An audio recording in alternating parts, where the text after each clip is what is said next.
We're going to view the entry of China in the game of foreign finance on the African continent as a significant game changer.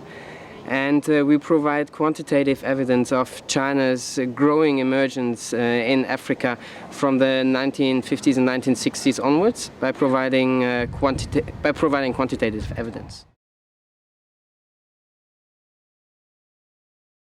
We're using an international comparative perspective and also an historical approach by collecting descriptive data for both the Chinese and Western external flows, aid, FDI and trade, from the 1960s onwards.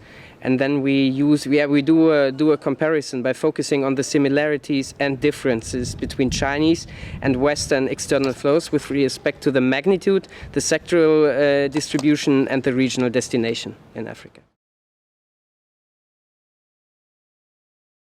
So our main findings are the following. We can see that the Western aid has increasingly emphasized the role of capability building and governance from the 1990s onwards.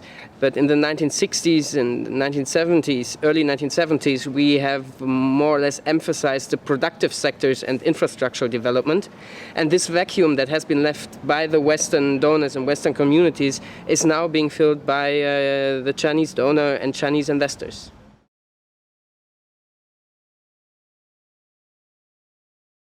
Okay, so by taking a static perspective, many policymakers and academics view China as a threat to our activities in Africa.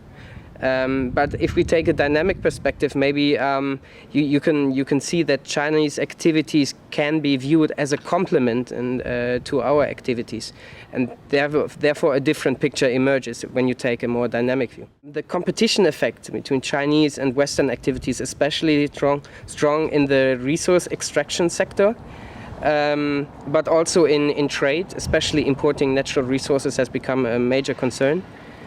And we think that the complementarity effect is especially strong in the realm of foreign aid, where Chinese donors focus on infrastructure development and the productive sectors, whereas many Western donors increasingly focus on capacity building and good governance.